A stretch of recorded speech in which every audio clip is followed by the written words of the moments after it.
ونعوذ بالله من شرور أنفسنا وسيئات أعمالنا من يهد الله فلا مضل له ومن يضلل فلا هادي له وأشهد أن لا إله إلا الله وحده لا شريك له وأشهد أن محمدا عبده ورسوله أرسله بالحق بشيرا ونذيرا وداعيا إلى الله بإذنه وسراجا منيرا أما بعد فإن خير الحديث كتاب الله وخير الهدي هدي محمد صلى الله عليه وسلم وشر الأمور محدثاتها وكل محدثة بدعة وكل بدعة ضلالة وكل ضلالة في النار. فقد قال الله تبارك وتعالى في كلامه المجيد والفرقان الحميد: أعوذ بالله من الشيطان الرجيم بسم الله الرحمن الرحيم إنا أعطيناك الكوثر فصل لربك وانحر إن شانئك هو الأبتر. وقال الله سبحانه وتعالى: قل إن صلاتي ونسكي ومحياي ومماتي لله رب العالمين لا شريك له صدق اللہ العظیم. معزز حاضرین، تمام قسم کی تعریف،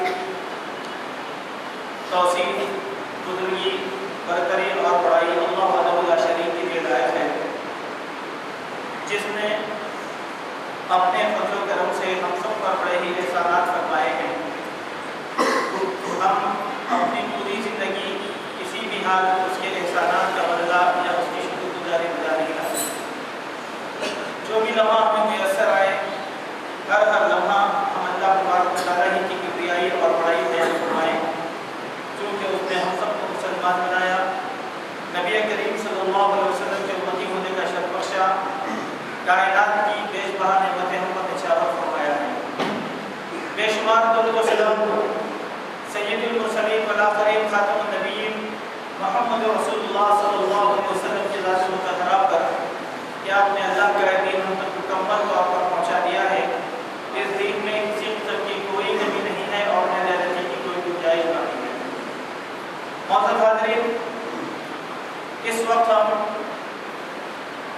انتہائی فضیلت والے دنوں سے گزر رہے ہیں، جس میں کثرت کے ساتھ عبادات اور دعائیں کرنے کا اللہ کے نبی صلی اللہ علیہ وسلم نے ہم سب کو حکم دیا. یکم ذی الحجہ سے لے کر 1 ذی الحجہ سے لے کر 10 ذی الحجہ تک کے اوقات ہمارے لیے انتہائی باعث سعادت اور باعث مبارک ہے. جیسے ہی چاند نظر آ گیا ذی الحجہ کا، ہم اللہ تبارک و تعالیٰ کی رحمتوں کے گھیرے میں آ گئے ہیں.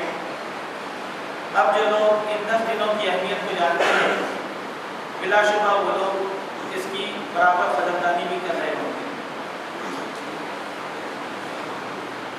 ان 10 دنوں میں نوافل کے اہتمام کے ساتھ تلاوت اور دعائیں کثرت سے کرنا چاہیے. اللہ تبارک و تعالیٰ ہماری کی جانے والی دعاؤں کو قبول فرماتے ہیں. اسی طریقے سے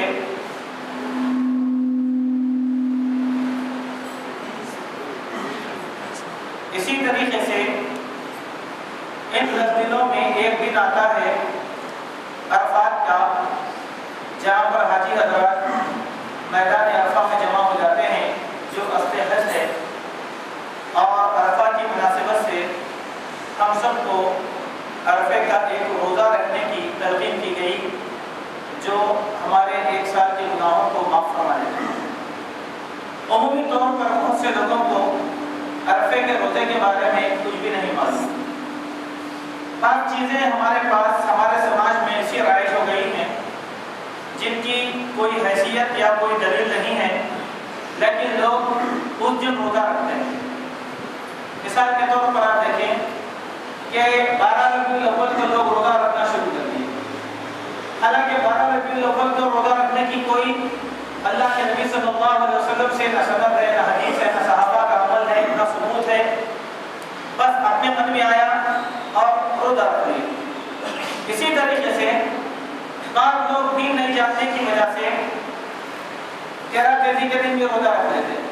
میں کیا بتا دیں 13 تیزی رہی نا اس کے بعد ہم روزہ رکھ رہے ہیں۔ ایسے مختلف روزے لوگ رکھ لیتے ہیں جو مشروع یا مسنون نہیں ہیں، لیکن جو روزے مشروع اور مسنون ہیں جس میں شریعت میں رکھنا چاہیے اور اس کی دلیل ہے، وہ روزے لوگ نہیں رہتے۔ جیسے 9 ذی الحجہ کو روزہ رکھنا چاہیے، عید سے ایک دن پہلے، عید سے ایک دن پہلے 9 ذی الحجہ، عرفے کا روزہ اس کو کہا جاتا ہے۔ چونکہ 9 ذی الحجہ کو روزہ ہوتا ہے اسی لیے ہم روزہ رکھیں۔ یہاں بعض لوگوں کے پاس چند سالوں سے ایک کچا یہ پیدا ہو گیا کہ روزہ کب رکھنا چاہیے، یعنی عرفات میں حاجی لوگ جمع ہو گئے اس دن روزہ رکھنا چاہیے یا روزہ 9 ذی الحجہ کو رکھنا چاہیے۔ اس کو ایک علمی موضوع بنا دیا گیا، جبکہ سلف صالحین کے نزدیک کبھی بھی یہ مسئلہ موضوع بحث نہیں رہا۔ عرفہ سعودی عرب میں ہماری تاریخ کے لحاظ سے 8 کو ہوتا ہے، جب ہمارے پاس 8 تاریخ ہوتی تو وہاں 9 تاریخ ہوتی تو وہاں عرفہ ہوتا ہے۔ ہمارے پاس ہمارے وطن میں، ہمارے ملک میں، ہمارے شہر میں 9 ذی الحجہ جب ہوگی وہ ہمارے لیے عرفہ ہے، 9 ذی الحجہ کو روزہ رکھنا چاہیے۔ اس میں فقہی طور پر مباحث کو کرنا یہ کوئی اچھی چیز نہیں ہے۔ 9 ذی الحجہ ایک کتاب ہے نیل الاوطار، نیل الاوطار کے اندر ایک روایت یہ پیش کی گئی ہے کہ یوم عرفہ یعنی 9 ذی الحجہ، اس میں کوئی اختلاف نہیں کرنا چاہیے۔ ہمارے پاس 9 جب ہیں ہم روزہ رکھیں، سعودی عرب میں 9 جب رہے گی وہاں کے لوگ روزہ رکھیں گے، ہمارے پاس 9 جب ہیں ہم روزہ رکھیں گے۔ تو یہ روزہ رکھنا چاہیے، بہت سے لوگوں کو یہ مسئلہ نہیں معلوم، یعنی اکثر مسلمان اور مسلمانوں کی بہت بڑی تعداد روزہ نہیں رکھتی۔ اسی طریقے سے ایک بات میں سمجھانے چلتا ہوں، اللہ کے نبی صلی اللہ علیہ وسلم مدینہ طیبہ گئے، وہاں دیکھا کہ یہودی لوگ عاشورے کا روزہ رکھ رہے ہیں، یعنی محرم کی 10 تاریخ یوم عاشورہ اس دن روزہ رکھ رہے تھے۔ اللہ کے نبی نے شاید کوئی تم کیوں روزہ رکھ رہے ہو؟ تو بولے کہ نہیں، حضرت موسیٰ علیہ السلام کو اللہ تبارک و تعالیٰ نے فرعون کے عذاب سے نجات دیا تھا، لہذا ہم اس کی شکر گزاری میں آج روزہ رکھ رہے ہیں۔ تو اللہ کے نبی نے کہا بات یہ ہے کہ موسیٰ ہمارے بھائی ہیں، اب موسیٰ ہمارے نبی ہیں۔ مسلمانوں کو حکم دیا کہ اے مسلمانوں تم آئندہ سال سے 2 روزہ رکھو، 9 تاریخ کو روزہ رکھو، محرم کی 10 تاریخ کو رکھو یا 10 کو رکھو اور 11 کو، یعنی 9 10 میں روزہ رکھنا سنت ہے یا 10 اور 11 کا روزہ 2 دن روزہ محرم میں رکھنا سنت ہے۔ ہمارے نادان مسلمانوں کو یہ بھی نہیں معلوم کہ اللہ کے نبی کی سنت ہے 10 محرم کو ہمارے پاس کھچڑی پکائی جاتی ہے، شربت پلایا جاتا ہے، سڑکوں پہ گاڑیوں کو روک کر اور عجیب و غریب چیزیں اس کے پیچھے لگائی جاتی ہیں کہ امام حسین پیاسے شہید کر دیے گئے تھے، لہٰذا امام حسین پیاسے شہید کیے گئے تھے، یا پیڑ والوں کو پانی کیوں پلا رہے ہیں؟ سمجھ میں نہیں آتی بات۔ ایک طرف نبی کی شریعت ہے اور دوسری طرف ہماری بدگمانی ہے۔ اب 10 تاریخ کو کھچڑی کھلانا تھا یا پھر جو ہے شربت پلانا تھا، تو اللہ کے نبی صلی اللہ علیہ وسلم روزہ رکھنے کا کیوں حکم دیے؟ یہ اہل تشریع کی عادت ہے کہ اہل تشریع 9 تاریخ کو اس وقت کے کام کرتے ہیں ان کی اپنی جو ہے عیدوں کے حساب سے، لیکن اہل سنت والجماعت کو چاہیے کہ اگر وہ نبی کے شیدائی ہیں تو یہ مستور روزہ رکھیں، اللہ کے نبی صلی اللہ علیہ وسلم کی سنت ہے۔ تو عرفہ کا روزہ رکھنا یہ بھی اللہ کے نبی صلی اللہ علیہ وسلم کی سنت ہے۔ جن لوگوں نے 9 ذی الحجہ کو اب تک روزے کا اہتمام نہیں کیا تھا لاعلمی کی وجہ سے، میرے بھائیوں آپ روزہ رکھیے، اجر پائیے اللہ تبارک و تعالیٰ کے پاس، 1 سال کے گناہوں کو اللہ تبارک و تعالیٰ معاف کر دیتے ہیں، اس سے بڑھ کے اور کیا چاہیے، اس سے بڑھ کے اور کیا چاہیے، اور حاجیوں کی موافقت بھی ہو جائے گی اور اللہ تعالیٰ بڑے اجر سے ہم کو نواز دے گا۔ اس کے بعد دن آتا ہے یوم النحر 10 ذی الحجہ کا، جو ہم عید الاضحیٰ مناتے ہیں۔ یہاں پر ہم کو قربانی دینا پڑتا ہے۔ اب کچھ باتیں اسی قربانی سے متعلق میں آپ کے سامنے عرض کروں گا۔ قربانی کے معنی کیا ہے، قربانی کی تعریف کیا ہے؟ یہ رسم نہیں ہوتی، یہ فریضہ ہے۔ یہ خاندانی طور پر چلا آ رہا ہے طریقہ نہیں ہوتا، پیارے نبی صلی اللہ علیہ وسلم کی سنت ہے، اللہ کا حکم۔ قربانی دینے کے لیے دل میں سب سے پہلے یہ جذبہ رکھنا چاہیے کہ یہ اللہ کا حکم ہے، رسول اللہ کا امر ہے، اسی لیے مجھے یہ کرنا چاہیے۔ چونکہ اللہ کے نبی صلی اللہ علیہ وسلم نے عملی طور پہ کر کے دکھایا۔ خالی شوق کے لیے قربانی نہ کریں کہ وہ یہاں چلو قربانی آ گئے، چلو ایک بکرا ڈالیں گے، گائے ڈالیں گے یا اونٹ ڈالیں گے اور اس کو ذبح کر دیں گے، بس ہماری قربانی ادا ہو گئی، مطلب قربانی کا یہ نہیں۔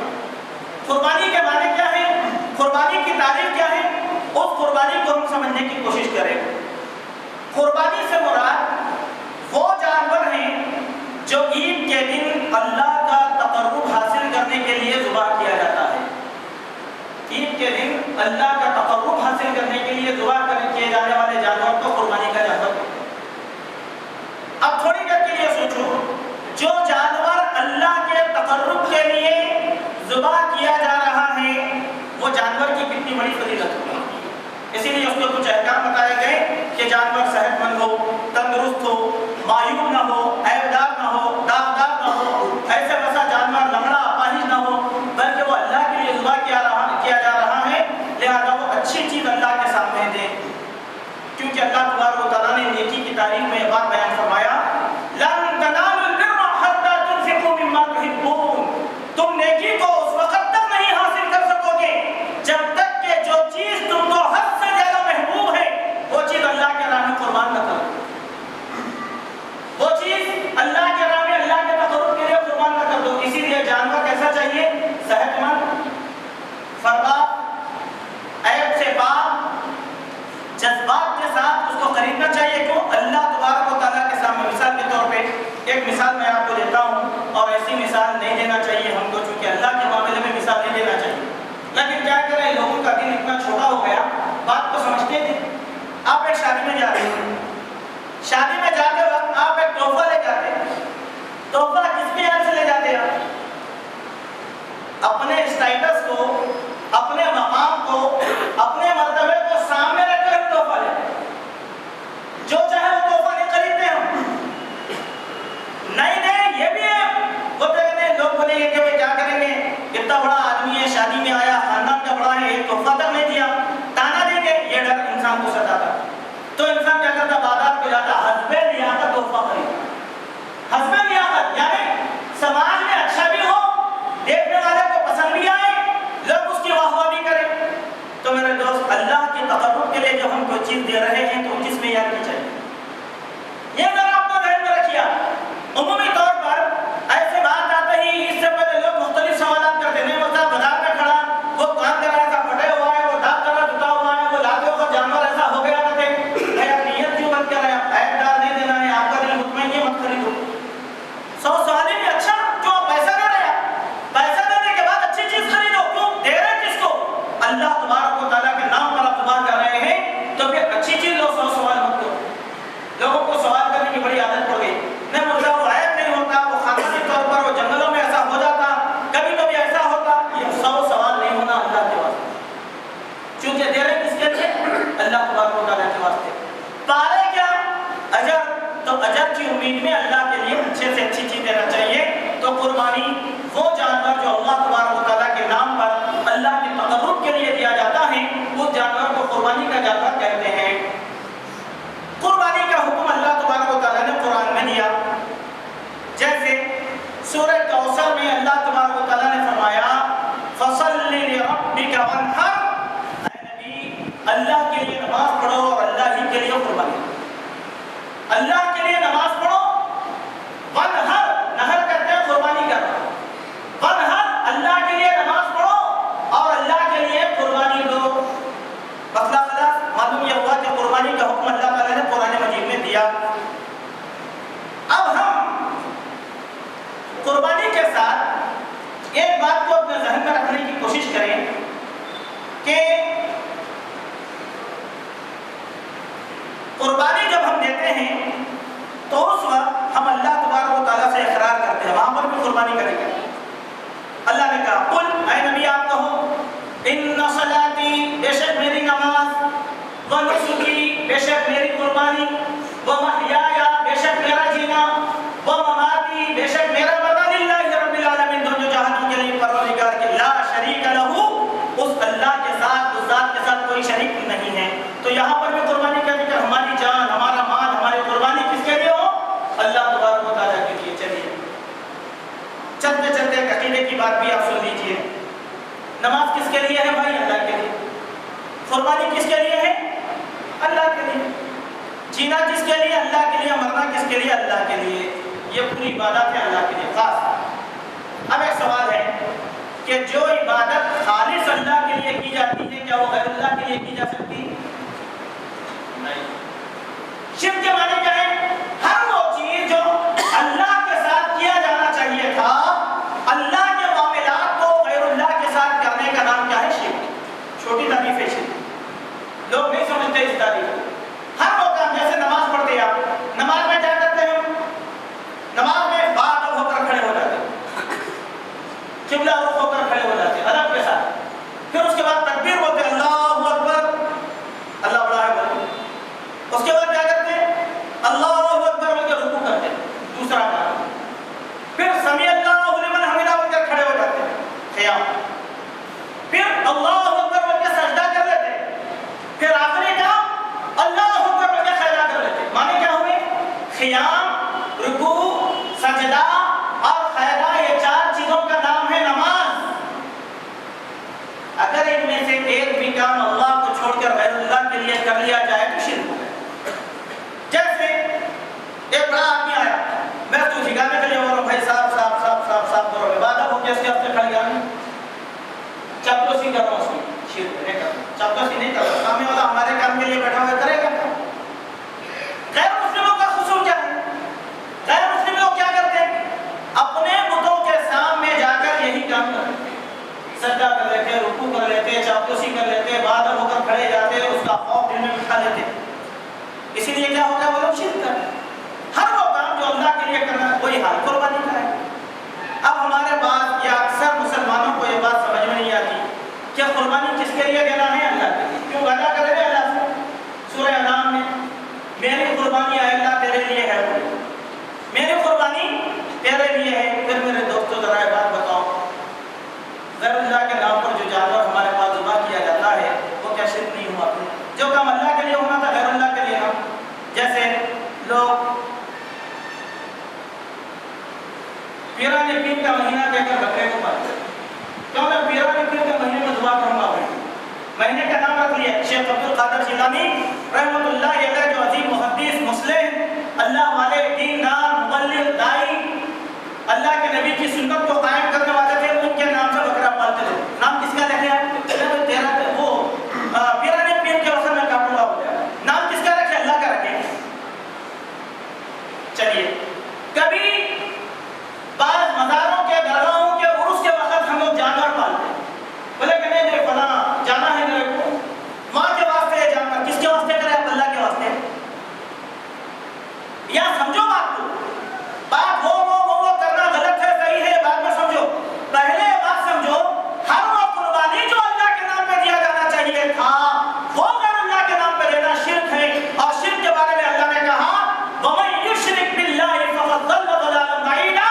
جس نے اللہ کی ذات کے ساتھ شرک کر لیا دور کی گمراہی میں ڈال دیا گیا. اللہ کے رحمت سے مایوس ہو گیا دور اتار دیا گیا. تو میرے دوستو یہ قربانی ہم جو کر رہے ہیں اللہ کے لیے کر رہے ہیں اللہ کا نام لے کر کر رہے ہیں. یہ ہے قربانی کی تعریف. چلیے اس قربانی کی فضیلت حدیثوں میں اس طریقے سے بیان کی گئی ہے. سنن ابن ماجہ اور سنن ترمذی میں ایک حدیث آئی. اس حدیث میں بات بیان کیا گیا کہ ما من عمل ابن آدم یوم النحر عملا احب الی اللہ من اراقۃ دم. کہ اللہ تبارک و تعالیٰ کے پاس یوم النحر عید کے دن سب سے زیادہ محبوب عمل اور محبوب کام اللہ کے نزدیک جانور کا خون بہانے سے بڑھ کر اور کوئی نہیں. سب سے محبوب کام جانور کا خون بہانا. نماز پڑھ کے آتے ہی سیدھا جانور کا خون بہانا ذبح کر دینا. وَأَنَّهَا لَتَأْتِي يَوْمَ الْقِيَامَةِ بِقُرُونِهَا وَأَظْلَافِهَا وَأَشْعَارِهَا. یہ ذبح کیا گیا جانور قیامت کے دن اپنے کھروں کے ساتھ آئے گا اپنے بالوں کے ساتھ آئے گا اپنے ناخنوں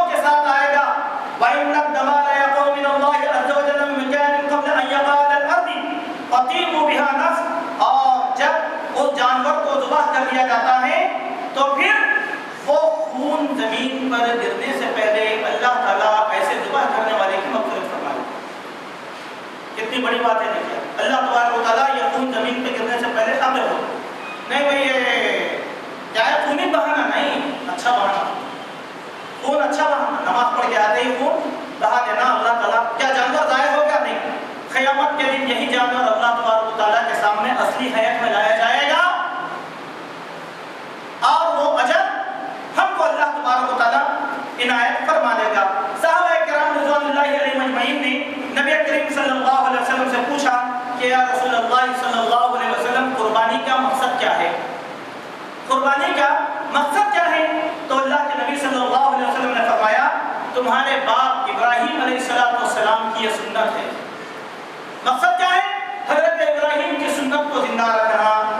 پھر پوچھا بھیڑ کی اون کے ہر بال کے بدلے ایک نیکی، کہنے لگے کہ ہاں بھیڑ کی اون، بھیڑ کے جسم پر جتنے بال ہوتے ہیں بکرے کے جسم پر، جانور کے جسم پر، ایک بال کے بدلے میں اللہ تبارک و تعالیٰ ایک نیکی عطا فرمائے۔ اجر دیکھیے کتنا بڑا ہے۔ اسی لیے جانور کیسا لینا؟ طاقتور، صحت مند، تنوع مند ایسا جانور لینا چاہیے تاکہ وہ جانور ہمارے لیے آخرت میں کام آ سکے۔ اسی لیے بغیر بال والا میں بال والا دینا، اچھے بال والا دینا، کیوں؟ ایک بال کے بدلے میں اللہ تعالیٰ نہیں دے گا۔ قربانی کی حکمت کیا ہے؟ قربانی کی سب سے پہلی حکمت یہ ہے کہ اللہ تعالیٰ نے جس قربانی کو کرنے کا حکم دیا وہ فریضے کو ادا کرنا، پہلی بات۔